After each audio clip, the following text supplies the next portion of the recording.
All right. Hey, everybody, and welcome once again to another episode of the Remarkable Coach podcast. I'm your host, Michael Pacheco, and today with me I have Gail Rudolph. Gail is an executive coach, author, and trainer with 25 years serving in leadership positions across a spectrum of organizations. She holds a master's degree in human services administration, a Bachelor of Science in psychology, and a leadership certification from the Stanford Graduate School of Business. Gail is a value-based leadership expert, Wiley disc consultant, NLP practitioner, and a certified fundraising executive. She's also an executive director on the John Maxwell team and formerly served on the President's Advisory Council.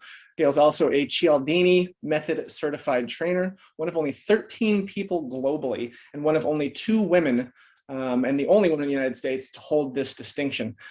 Gail, you have clearly been slacking. What's wrong? Yeah. You know what? I think I'm an avid learner. I think that there's always a way to grow and to better ourselves and to learn different things. So, my father was a school superintendent, so it got ingrained at me from an early age. I think we need to have a talk about addiction. There comes a point where you have to stop learning and put it into practice, though. That's the hard part. Awesome, Gail. Thank you for joining us. I love to open up this podcast by just kind of inviting our guests to talk a little bit about themselves and tell us what got you into coaching. I really got into coaching because I was working in the corporate world, healthcare, and actually sitting in the C-suite. And I was seeing so many consultants come in. We were spending massive amounts of money to have consultants come in to work with us on a project or to work with us to build team. And what would happen is when they would leave, I'd notice that very quickly everything went back to the same. And I started to realize that there was a real disconnect in training somebody and having them make a change and behave and act differently. And it was kind of through that of course, I've always been interested in psychology. So, but it was actually through that made me say, we need to coach. There's a difference between knowing something and actually putting it into practice. So it was watching all that money go down the tubes that made me say, I've got to get into coaching. Nice. And what did that shift look like for you? It was quite an interesting shift. I had always been involved in leadership and trying to advance anything that we could possibly do. And it just so happened that I was planning on actually moving out and starting my own business in about 3 years. But sometimes, the universe, God has a completely different plan about that. And they restructured and my position was actually let go. Mm-hmm. So I was kind of thrown in it. I was like, I got to make that work. Yeah. So one of the first things I did was become a member of the John Maxwell team. Mm-hmm. And became a coach with his leadership material. And then from there, kind of built some things out, started doing consulting, started taking on coaching clients. And then from there, Dr. Cialdini ended up writing my own book on power dynamics. So it just kind of unfolded from there. Awesome. Yeah, I've personally have read Influence a couple times and Persuasion once. Obviously, this is important work. What inspired you to get involved with Robert Cialdini? Did you read the books first and then you kind of found it that way, or? I actually saw him speak first. Okay. So I actually heard him speak. I loved the idea that it was scientific, it was research-based, mm-hmm. and then went and took his course actually by him. And then from there, it was at that course that I said, hey, you have I actually had met a Cialdini method certified trainer. And I said, how did you become one? And they explained the process, which was grueling. Okay, I'm just going to tell you flat out. It was going and teaching Dr. Cialdini's material back to him. It was orals and comps. You had to pass an exam. After that week of spending the time with him, teaching him his own studies, which was quite interesting. Then if you passed that piece, you had to have an audited presentation. So then you were allowed to go out and present the material, but they came and they audited you I got a letter grade about every 15 minutes, notebooks full of notes on changes I should make, completely different than anything I had ever encountered. So there's a reason there's only 13 people in the world that have made it through that process. Yeah. Wow. How do you use that in your coaching? I use that all the time in my coaching, because the interesting thing about the principles of persuasion that Dr. Cialdini did, and most people don't know, is that he went undercover first.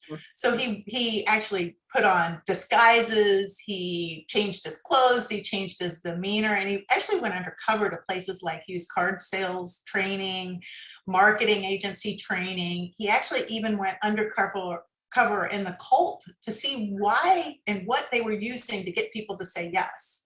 Mm-hmm. And it was this real life world experience that he then took back to the laboratory and said, what can I prove and what plays out? And that's when he came up with the 6 principles of persuasion. So when we talk about persuading people, we as coaches, we are constantly persuading people, because what happens is they have behavior that they don't see themselves are standing in their way of maybe reaching a goal. Mm-hmm. And I use these principles all the time working with people. Sure. I mean, forget about being a coach. Before I hit record, we were talking about parenting. Talk about trying to persuade people.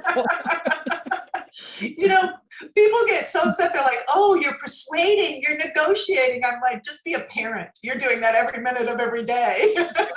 Or a spouse, for that matter. True. Yeah, we don't realize that we put negative connotations to things that aren't negative. Yeah. Awesome. Would you just maybe give us a brief intro to Dr. Cialdini and the six methods, and for those of us listening who are not familiar? Absolutely. So there are 6 universal principles of persuasion. So they cross time, they cross cultures, and they are pretty much laws, and they're scientific. They can be taught, they can be learned, we can understand them. And the first one is reciprocity. So reciprocity, our societies are built on reciprocity. It's ingrained in us from when we were young children, right? And it's based on the principle that to give first, basically. And when we give first, that people feel obligated to give back to us. So for example, Michael, if I would bring you a cup of coffee, chances are in a week, the next week we get together, you're going to be inclined to want to bring me back a cup of coffee, because we have that ability to want to give, and that ebb and flow back and forth, and that's reciprocity. Liking is probably the simplest one. We prefer to do business with people we know, like, and trust. In fact, a lot of times we will look for ways to actually do business with people we like. So liking is very simple. The third one is consensus, or sometimes called social proof.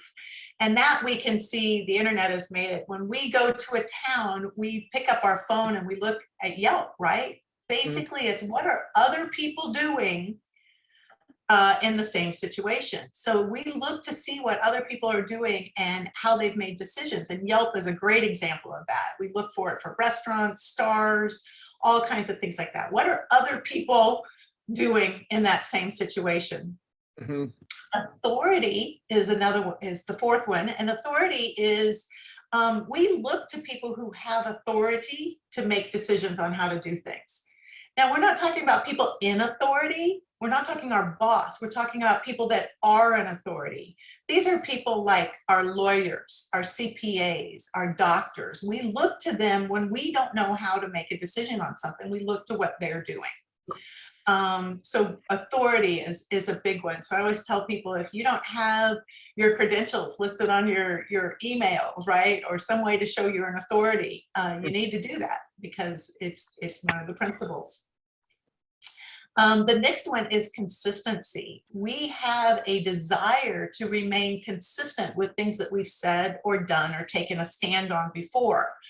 So, we as human beings, we don't like dealing with people who are wishy-washy, that change their mind all the time. And because of that, this principle of consistency is very powerful when you talk to people. And then the last one is scarcity. we find things to be more valuable when they're scarce. And, Black Friday is a great example of this, where there's only so many TVs actually, in a certain amount of time. That's scarcity. Mm-hmm. What's interesting is that, and I always joke about this, is that they're losing the principle of Black Friday because companies are like extending it, right, to be a month-long sale. You can get it the week before. It's as many as they have. Don't forget Cyber Monday. Cyber Monday, right. So what's happening is what they had with the principle of scarcity, they're actually starting to dilute. So it's kind of interesting to see that people are not even aware of these. They sometimes stumble on them and they know they work, but they're not aware of the principle and how to activate it or how not to diminish it. Mm-hmm. Yeah, that's great. Perfect. So that's a little mini lesson on Cialdini. That's great. Tell us about your clients. Who are your clients? Who are your ideal clients? Who do you typically work with? I typically work with executive level people, although I work with a lot of lower level people that wish to be executives, right? And need to learn how to influence and work those power dynamics. I started out my career thinking I was going to work mostly with women and minorities, and even wrote my book thinking that that's where it was going to go. But what I found is I have just as many male clients as I do women. So best laid plans, right? Yeah, that's great. And how do you get your clients? Like you have a lot of certifications, you've got a lot of varying different skills. How do you market yourself with all of that without getting information overload? Well, one of the best ways that I market myself is to speak in front of people. I think there's nothing better than for people to actually meet you Mm-hmm. and to encounter what you're doing. Excuse me, get a sip here. But we connect with people, and that ability to be able to connect with them. So my way of getting new clients is anytime I can get in front of people in any way, shape, or form. I do some Facebook lives. I do have a community that I work with and do that with, but I have to be really honest with you that the majority of what I do comes from when I interact with people one-on-one. So if I have the opportunity to speak to a chamber group, if I have the opportunity to do a book club, if I have the opportunity to go and give a 5-minute talk anywhere on any Zoom thing, those are the ones that I definitely make sure that I do. Mm-hmm. Yeah, that makes sense. And going back to Cialdini's 6 principles, speaking in front of people, you're going to build that likability. You're going to get that trust, right? You've got authority because you're the one standing on stage. You've kind of got maybe social proof, right? Because there's a whole bunch of people in the audience. So that's 3 out of the 6. Too bad. Yeah. And I think that when you're picking a coach, I mean, COVID has done some great things for us on being able to get videos out there and be able for us coaches to actually produce material at home where it doesn't have to be in a studio. So it's actually opened a lot of opportunities, but in some aspects, it also has created this sea of information. So when people go look for a coach, they don't know why to choose you.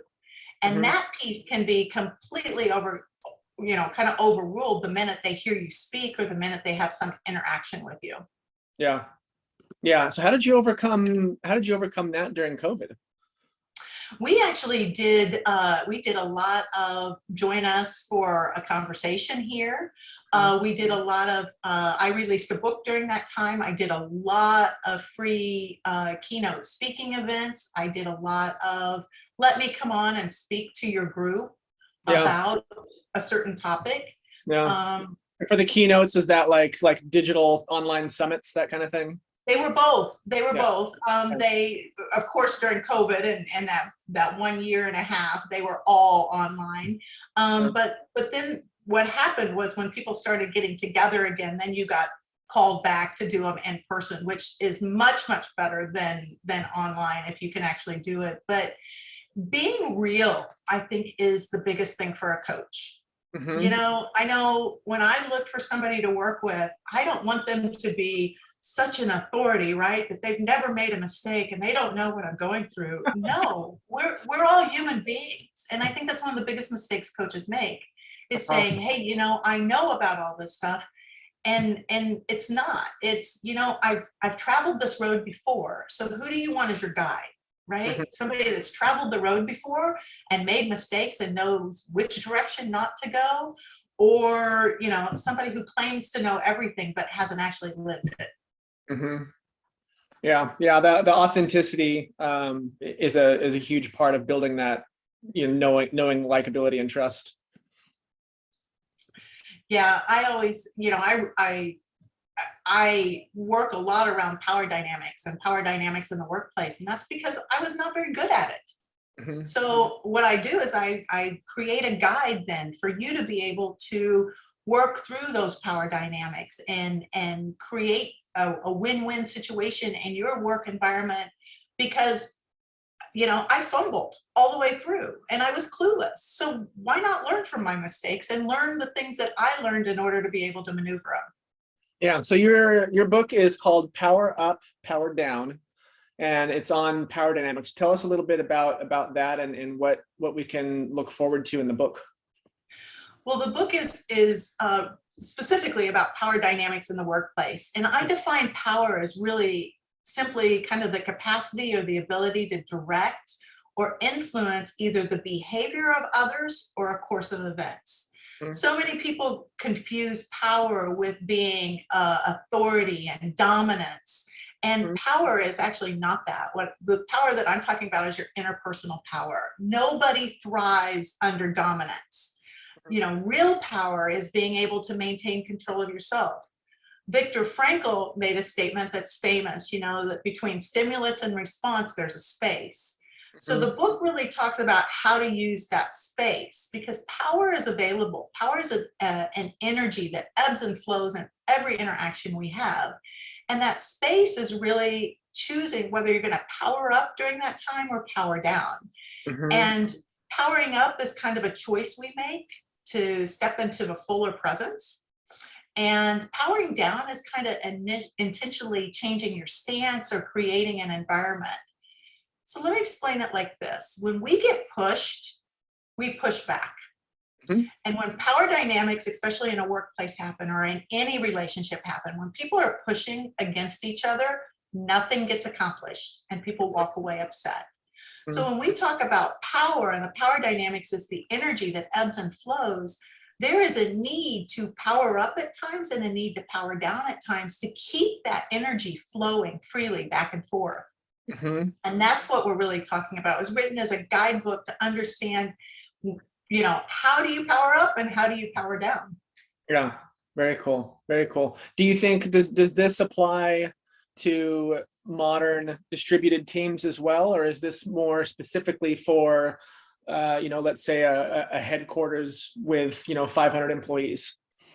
Power is power, right? And we know when somebody kind of eludes power. So years back, I was at a meeting. There were about 9 of us in a room, and somebody you might have heard of before, Morgan Freeman, walked into the room. Mm-hmm. You can probably imagine how the energy changed in that room. Sure. Right? Some people walk into a room and their power is just there. I mean, mm-hmm. through his acting, he's learned how to, be a powerful person without even saying a word. Mm-hmm. And that's something we all learn. It's all at our disposal at any given point in time. And mm-hmm. we just need to tap into it. And that's the energy I'm talking about that ebbs and flows. So it doesn't matter whether you're on video camera or you're remote, you're still interacting. Interactions still happen in email exchanges. You can see it. It mm-hmm. happens in families. I did a session on, how to survive the holidays with those people, talking about all the power dynamics that happen in a family. Uh-huh. So nothing changes. We're still humans, and that energy still exists. Cool. Yeah.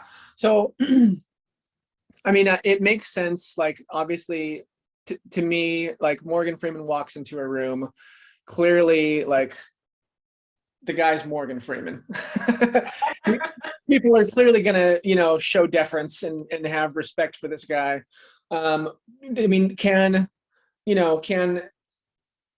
an entry-level employee or a middle manager also make this work for them? And if so, how? Absolutely. It's all through, it can be our tone of voice, it can be the words we use, it can be our body language. So the first thing I say is, let's take a lesson from the animal kingdom. So the animal kingdom, when they want to express power, they spread out. They take up more room, right? Uh-oh.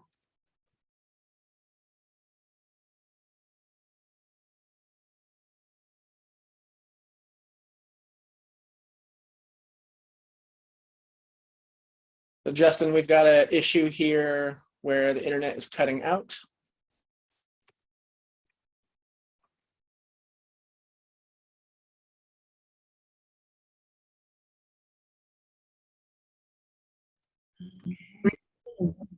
Ah, you're back.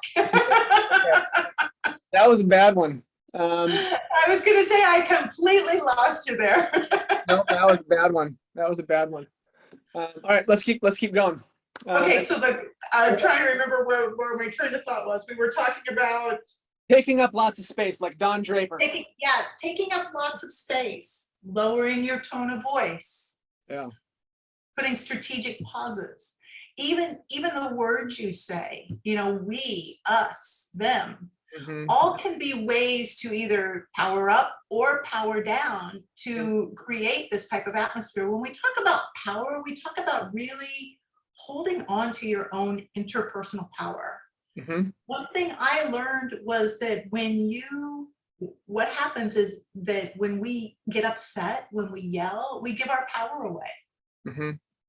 And I think that's one thing that people like Morgan Freeman have learned by having to be in the public sector. They don't, well, I say that, the majority of them have learned not to lose their temper, right?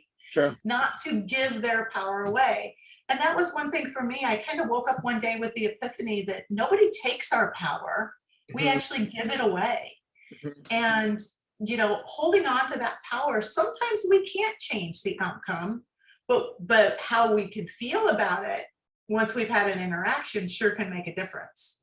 Yeah, that's great. So taking up space, lowering your voice, strategic pauses, using tribal pronouns like we and us.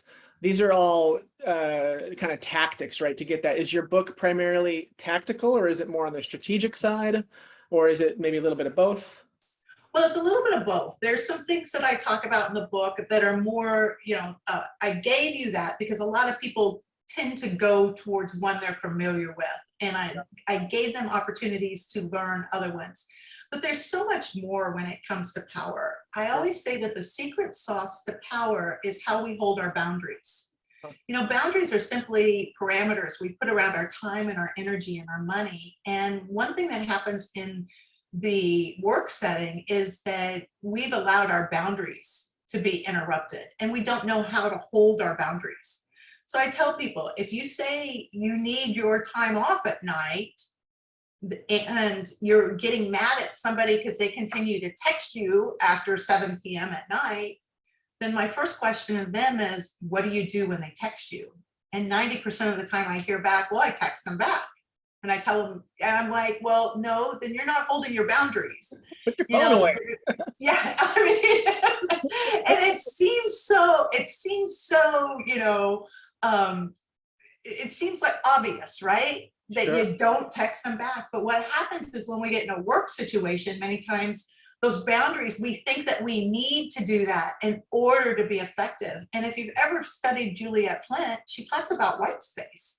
And especially white space in the workplace. And we need the ability for our mind to shut down, to reboot and become creative again. And, we talk about generations, but we've become workaholics. Our phones and computers are supposed to make life easier, but what they do is they have created for us no physical boundary. And we see this last year too, right? With COVID and working from home.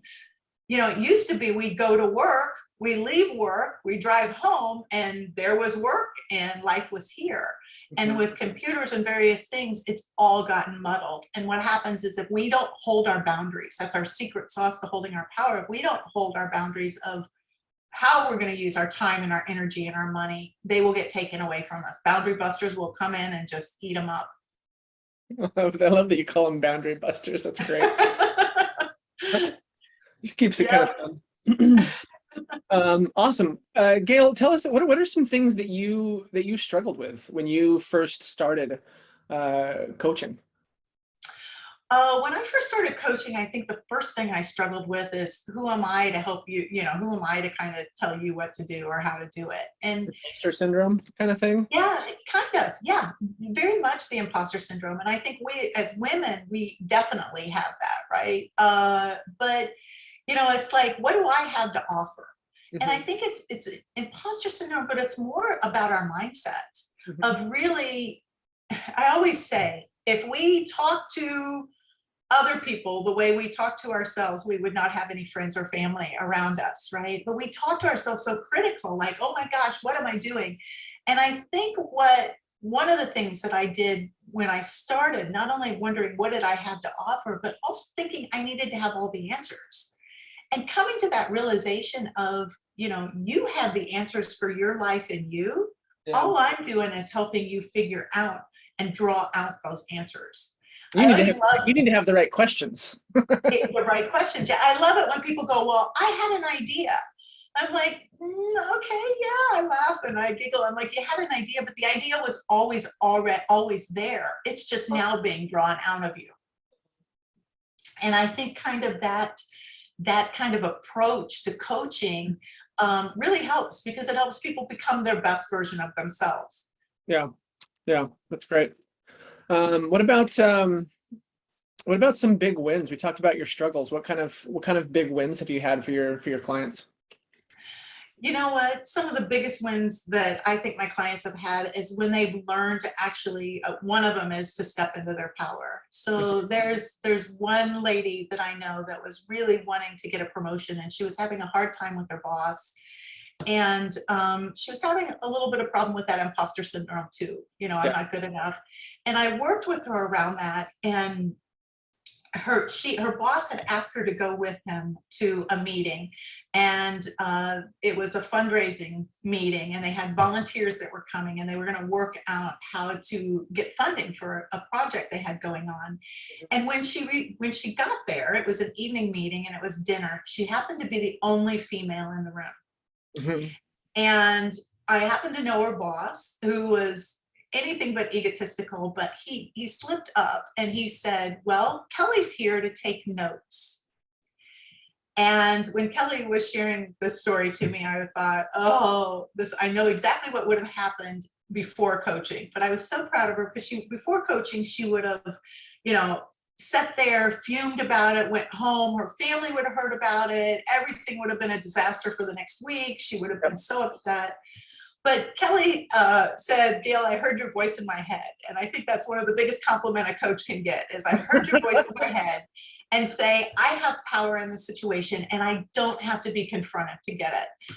So Kelly actually spoke up. The moment her boss said, Kelly's here to take notes, Kelly did not miss a beat. She spoke up and she said, that's right, because I'm developing the strategy for this project. So I'm probably going to interrupt you. I'm going to ask you to speak up because as I develop the strategy, I want to make sure that I get every point that you guys have. So I will be.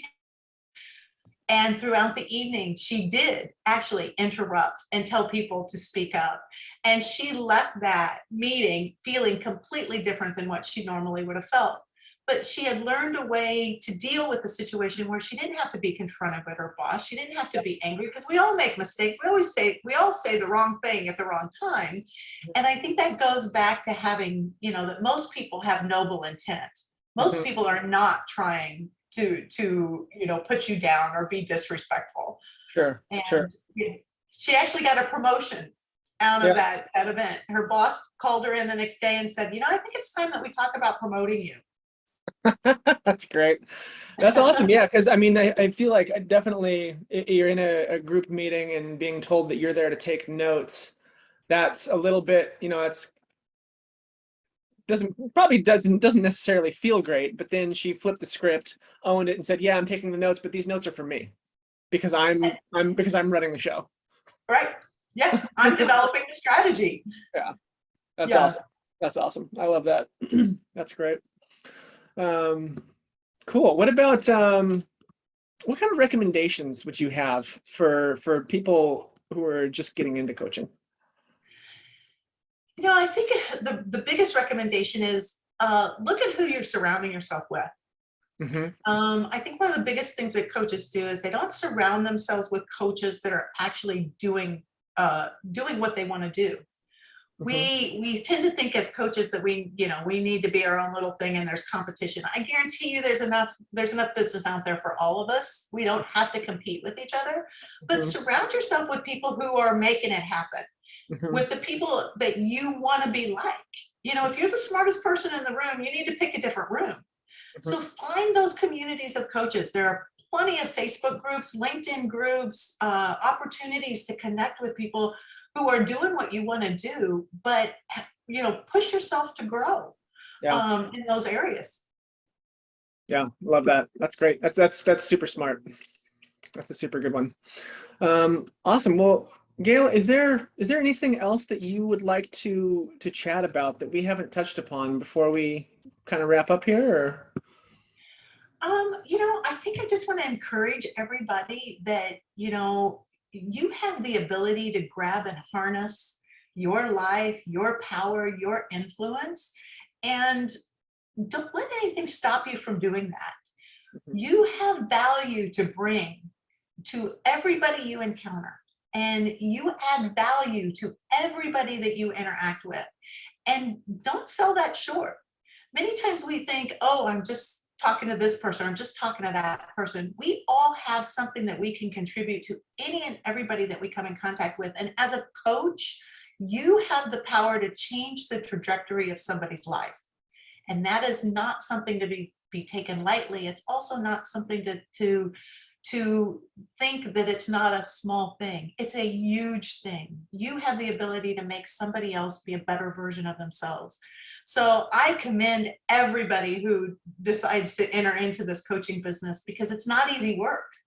You have to be on top of your game 100% of the time. And I just commend all of the coaches that are out there doing it. I love that. Can I add something to that? Absolutely.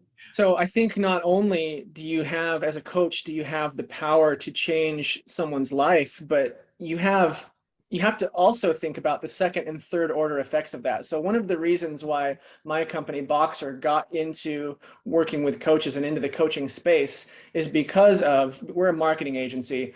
With marketing, there's not, you can't really make the world a better place with marketing necessarily. You have to market good stuff, right? And the way that we see it is the second and third order effects, right? So as a coach, your second and third order effects is when you're working with someone in the C-suite, when you're working with an executive, their leveling up is going to trickle down to their subordinates, and that's going to trickle down to their subordinate, right? So you're affecting change at the top of the funnel, Right. which is not a small deal, right? That's a big deal. And I think that's like, I don't know. I completely agree with everything you said. I commend every coach that does that kind of work because it's not easy. But, thinking about all of the good that you can do, especially, just, yeah, that kind of change, I think that trickles down. The second and third order effects from that can be huge. Well, and I agree with you. One of the things I tell all the leaders that I work with is that they need to model the way.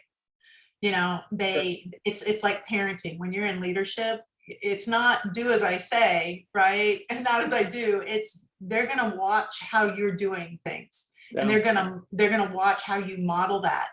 And being able to model that is huge, and modeling the way is key. You talked about trickling down, not only in an organization. One of the biggest compliments I ever got from one of my when they came back and they said to me, I think you've saved my marriage and you've made me a better parent towards my children. Love it. So, it doesn't just affect us in one area of our lives, it affects us in all the areas of our lives. Yeah, 100%. Awesome. Gail Rudolph, you also have a community that you would like to invite our listeners and viewers to join. Can you tell us a little bit about that? Yeah, so we do a reflection of the day. It's a short picture with a thought, and it's really just intended for you to think about and to spark new ideas for you, to be creative. And we do it Monday through Friday, and you can join that and get that reflection of the day at gailrudolph.com/join. And we invite you to actually join our community and get that. We also have a newsletter that goes out. You can also follow us on gailrudolph.com. We are, and on Facebook, Gail Rudolph Author. We're putting out more material every day. And you get to learn about different things like some of our offerings. So I do teach the Principles of Persuasion, how to activate it and do that. And you learn about those courses through our community. Awesome. Awesome. Gail Rudolph, thank you so much for joining us. Thank you so much for having me. It's been a pleasure. The pleasure's all mine. And thank you to our viewers and listeners. This has been another episode of the Remarkable Coach podcast, and we'll see you next time. Cheers.